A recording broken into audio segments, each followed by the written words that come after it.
Hey guys, this is N K Jannat और आज मैं आप लोगों को एक नए टॉपिक से मिलाने वाला हूं और वो है द सेंटेंस। इससे पहले कि मैं आपको पढ़ाऊं, इससे पहले मैं आपको एक नए कोट से मिलाने वाला हूं। वो कोट आपके सामने क्या है तो आप देखिए यहाँ पे आगे। Taking revenge is a sickness which ends the human inside us.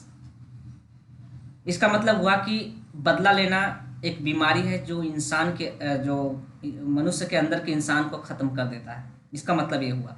और ये चूंकि ये मैंने अपने हमारे माइंड का उपजा हुआ चीज़ है। मैं किसी भी गूगल क्रोम या कोई वेबसाइट या बुक से मैंने इस चीज़ को नहीं लिया है। कोई इसे माने या ना माने वो अलग बात है। अब मैं इसी के साथ द सेंटेंस की शुरुआत करूंगा। सेंटेंस यानी कि इसकी डेफिनेशन की बात करूं तो ये आपको मैं पहले ही पिछले ही वीडियो लेक्चर में आपको पढ़ाया था और समझाया भी था। बहुत डिटेल में जानकारी दी था द सेंटेंस के बारे में। अब हम यहाँ पे सेंटेंस के काइंड्स पढ़ेंगे। सेंटेंस के काइंड्स कितने होते हैं तो चलिए आगे बढ़ते हैं। उसके बाद आपके सामने आ रहा है यूट्यूब चैनल है dijanna.com। अगर मेरे चैनल को अभी तक सब्सक्राइब नहीं किए हैं तो प्लीज़ इसे सब्सक्राइब कर लीजिए और बेल आइकन पर क्लिक कीजिए ताकि हम जैसे ही आपकी वीडियो यहाँ से अपलोड करें तो आपको नोटिफिकेशन के रूप में पहले प्राप्त हो। ठीक है जी, तो चलिए आगे बढ़ते हैं। अब आपके सामने आ चुका काइंड्स ऑफ सेंटेंस। सेंटेंस के कितने भेद हो सकते हैं, काइंड्स हो सकते हैं, तो देखिए कितने हो सकते हैं। On the basis of structure, यानी स्ट्रक्चर के आधार पर हम बात करें तो सेंटेंस के कितने भेद कितने काइंड्स बन सकते हैं तो आपके सामने आ रहे हैं। तो पहला आ गया सिंपल सेंटेंस, और दूसरा की बात करें कंपाउंड सेंटेंस, और तीसरा की बात करें कॉम्प्लेक्स सेंटेंस, चौथा मिक्स सेंटेंस। उसके बाद हम आगे बढ़ते हैं। और भी हो सकते हैं जी, बिल्कुल हो सकते हैं sir. On the basis of origin, यानी कि उत्पत्ति के आधार पर। ऑरिजिन का मतलब होता है उत्पत्ति। ऑरिजिन के आधार पर सेंटेंस के दो काइंड्स होते हैं, पहला कर्नल सेंटेंस और दूसरा डेराइव्ड सेंटेंस। ठीक है जी। अब हम यहाँ पे on the basis of structure की बात मैं नहीं करूँगा क्योंकि ये चीज़ हम यहाँ पे नहीं पढ़ाने वाले हैं, क्योंकि अब यहाँ इसकी ज़रूरत भी नहीं है। जब मैं आपको क्लॉज पढ़ाऊंगा तो वहाँ पे इसकी ज़रूरत पड़ती है, और अगर मैं इसे यहाँ पे पढ़ा भी देता हूँ तो वहाँ पे ये चीज़ को रिपीट करना पड़ेगा। तो इससे अच्छा है कि हम वहाँ क्लॉज में इस चीज़ को पढ़ाएं। ठीक है जी। अब हम यहाँ पे आप जो देख रहे हैं यहाँ पे on the basis of origin, पहला आपका हो गया कर्नल सेंटेंस और दूसरा डेराइव सेंटेंस। तो इसी की हम लोग चर्चा करने वाले हैं। ठीक है जी, तो चलिए आगे बढ़ते हैं। अब यहाँ देख रहे हैं on the basis of origin, यानी कि ऑरिजिन के आधार पर कितने प्रकार के कितने काइंड्स हो सकते हैं सेंटेंस के। तो चलिए देखते हैं। पहला कर्नल सेंटेंस जो अभी अभी पहले हम लोग देखा है, और दूसरा डेराइव सेंटेंस। ठीक है जी। अब हम आगे बढ़ते हैं। अब एक एक करके हम लोग चर्चा करते हैं। पहला लेते हैं कर्नल सेंटेंस के। कर्नल सेंटेंस आपके सामने आ चुका है। इसका डेफिनेशन की बात करें, the sentence which is formed, मैंने क्या बोला sir, the sentence which is formed. हम फॉर्म का मतलब होता है बनाना। सेकंड फॉर्म यहाँ पे थर्ड फॉर्म है क्योंकि यहाँ पे पैसिव वॉइस चल रहा है। यहाँ पे द सेंटेंस इज फॉर्म्ड, यहाँ बीच को हटाएं, द सेंटेंस यानी सेंटेंस को बनाया जाता है इस तरह से। ठीक है जी। तो ये तो हम यहाँ पे बात नहीं करेंगे। जब हम टेंस और वॉइस बात करेंगे वहाँ पे बहुत अच्छे से हम समझाने वाले हैं आपको कि कैसे पढ़ने का बिल्कुल नजरिया आपको बदल जाएगा। एक चीज आओ मैं आपको बताऊं कि जो चीज यहाँ पे मैं बताने वाला हूँ हो सकता है आपको ये नया हो सकता है, क्योंकि बहुत लोगों को ये पता भी नहीं हुआ कि सेंटेंस की इतनी सारी चीज भी पढ़ना होता है। और बहुत लोग बोलेंगे कि इतना पढ़ने से क्या मतलब है, लेकिन आप अगर चाहते हैं कि आप थोड़ा नॉलेज बूस्ट अपने करना चाहते हैं इंग्लिश के क्षेत्र में तो आपके लिए बेहतर हो सकता है। ठीक है जी। तो चलिए हम इसके डेफिनेशन की बात करें तो the sentence which is form on the basic structure of sentence. Basic structure of sentence यानी कि सेंटेंस के बेसिक स्ट्रक्चर पे बनाया जाता हो सेंटेंस कर्नल सेंटेंस कहलाता है। अब बात है सर कि बेसिक स्ट्रक्चर क्या होता है, तो देखिए आपको मैंने पहले भी इस चीज से शुरुआत किया था, subject plus verb plus object. क्या जी, मैंने बताया था ना पिछले पिछले वीडियो लेक्चर में मैंने आपको इसी चीज से मैंने इंग्लिश की शुरुआत की थी। सब्जेक्ट के बारे में बताया, उसके सब्जेक्ट कितने टाइप्स के हो सकते हैं उसे पढ़ाया। उसके बाद भाव के बारे में बताया कि मैं यहाँ पे जब भी पार्ट्स ऑफ स्पीच पढ़ाऊंगा वहाँ पे इसे बहुत बेहतरीन ढंग से समझाने वाला हूँ। उसके बाद जब वर्ब को छोड़ा तो उसके बाद जैसे ही सब्जेक्ट के छोड़ करके बाकी का जो रेस्ट पार्ट बच गए थे मैं यहाँ पे थोड़ा पेन लेने की कोशिश करूंगा। ठीक है जी। ये जो देख रहे हो आप इसकी चर्चा कर लिए थे, इसके इसके बारे में बोला कि मैं पार्ट्स ऑफ स्पीच में पढ़ाऊंगा। अब इसके सब्जेक्ट छोड़ करके बाकी का जो रेस्ट पार्ट हमारे बच गए थे सेंटेंस में, शेष हिस्से बच गए थे, उसे मैंने प्रेडिकेट नाम दिया था, याद है ना आपको।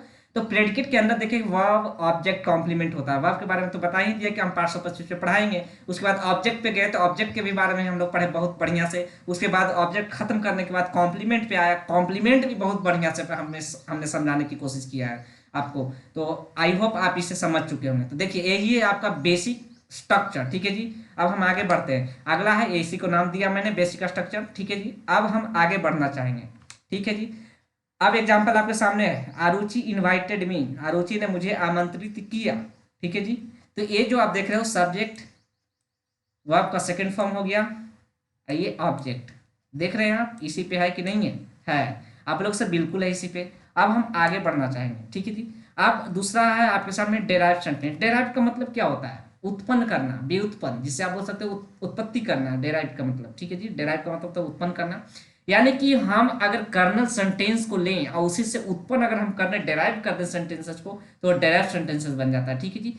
अब इसका डेफिनेशन की बात करें तो the sentence which is formed with the help of basic sentence, यानी बेसिक सेंटेंस, यानी कि बेसिक स्ट्रक्चर से बने हुई सेंटेंस क्या कहलाता है? बेसिक सेंटेंस कहलाता है। यानी कि बेसिक सेंटेंस की हेल्प से जो हम सेंटेंस को फॉर्म करेंगे वो हमारा डेराइव सेंटेंस कहलाता है। ठीक है जी। अब हम इसे मिटाना चाहेंगे, अब मिटाते हैं। देखिए इरेजर कहाँ, हाँ चलिए इरेजर तो मिल गया, अब इसे हम मिटा देते हैं। ठीक है जी। चलिए मिट गया। अब हम आगे बढ़ते हैं, अगले स्लाइड पे आए तो देखिए कर्नल सेंटेंस आ गया, उसके दूसरे ओर देखिए राइट साइड में डेराइव सेंटेंस आ गया। ठीक है जी। एसीएनटी मैंने लिख करके शॉर्ट लिखा है, ऐसा ना बोलना कि स्पेलिंग मिस्टेक है। ठीक है। अब उसके बाद हमने लिया वही एग्जाम्पल को, आरुचि इनवाइटेड मी, आरुचि ने मुझे आमंत्रित किया। ठीक है जी। आरुचि ने मुझे आमंत्रित किया। अब इसी सेंटेंस से, ठीक है जी, इसी सेंटेंस से ये जो देख रहे हैं आप, इसी सेंटेंस से हम डिराइव करेंगे, उत्पन्न करेंगे बहुत सारे सेंटेंसेस को। देखिए कैसे होता है। तो चलिए आगे बढ़ते हैं। देखिए आरुचि डिड नॉट इनवाइट मी, मैंने इसे नेगेटिव सेंटेंस बना दिया क्योंकि ये आरुचि इनवाइटेड मी है जो पास्ट टेंस का सेंटेंस है, और इसी को जब पास्ट टेंस में हम नेगेटिव बनाते हैं तो डिड का प्रयोग करते हैं, उसके बाद नॉट लगाते हैं। और एक बात यहाँ पे याद रखना, ध्यान देना भी कि यहाँ पे मैंने यहाँ पर देख रहे हो इनवाइट वर्ब का फर्स्ट फॉर्म रखा है, और यहाँ पे जो देख रहे हो आप वर्ब का सेकंड फॉर्म है। तो यहाँ पे देखना, यहाँ पे कंफ्यूजन में नहीं रहना है, कंफ्यूज नहीं होना है कि यहाँ पे सेकंड फॉर्म था तो यहाँ पर भी सेकंड फॉर्म होना चाहिए, ऐसा नहीं है। जब भी डीड आता है तो वहां से फर्स्ट फॉर्म हो जाता है, सेकंड फॉर्म नहीं होता है। डीड जैसे ही लगता है, डीड जैसे ही लगता है उसके बाद वर्ब जो होता है अपने फर्स्ट फॉर्म में आ जाता है। ठीक है जी। आप इस बात को याद रखोगे, ऐसे भी मत भी याद रखो, कोई दिक्कत नहीं है। हम तो यहाँ डिराइव करें सेंटेंस को, जब हम टेंस पढ़ाएंगे वहां पे इस चीज को बहुत अच्छे से आपके माइंड में रख देंगे, और आपको कहीं से भी रूल रटने का जो बोलते हैं ना, बहुत सारे टेंस में रूल हैं, इतने रटने पड़ते हैं, कहीं से नहीं रटना पड़ेगा आपको। मैं वादा करता हूँ आपसे, और मैं पढ़ाऊंगा आने वाले क्लास में। ठीक है जी। तो आरुचि डिड नॉट इनवाइट मी, आरुचि ने मुझे आमंत्रित नहीं किया। ठीक है जी। अब क्यों नहीं किया मुझे नहीं पता। चलिए हम अगले एग्जाम्पल की ओर आते हैं। अब मैं इसे थोड़ा मिटा देता हूँ थोड़ा। अगला एग्जाम्पल है आपके सामने, डिड आरुचि इनवाइट मी। मैंने इसे यहाँ पे ध्यान देना, मैंने यहाँ पे एक क्वेश्चन बना दिया। ठीक है जी। इंटरोगेटिव बना दिया, पहले डिड को ले आया, उसके बाद देख रहे हो ना यहाँ पे आप क्या, मैं आपसे थोड़ा और चेक करना चाहूंगा आपका नॉलेज के, कि यहाँ पे बताओ कि क्या है ये। अब लो से ये सब्जेक्ट है, ये क्या है? हेल्पिंग वर्ब है। इनवाइट क्या है? मेन वर्ब है। ये क्या है? ऑब्जेक्ट है। ठीक है जी। बहुत अच्छा आपने बताया इसे। चलिए अब हम अगर सब्जेक्ट से पहले, ये जो डी देख लो हेल्पिंग वर्ब ना, सब्जेक्ट के पहले अगर ला करके हम रख देते हैं हेल्पिंग वर्ब को, तो हम वहां से हमारा ये सेंटेंस इंटरोगेटिव बन जाता है। ठीक है जी। तो यहाँ पर वही मैंने किया है, डीड को पहले लिया है, उसके बाद आरुचि इनवाइट मी रख दिया, सॉरी। ठीक है जी। तो ये हुआ आपका इंटरोगेटिव सेंटेंस, इसी से मैं बना रहा हूं, देख ध्यान देना, इसी से मैं इसे डिराइव करना हूं। ठीक है। अब चलिए हम इसे मिटा लेते हैं।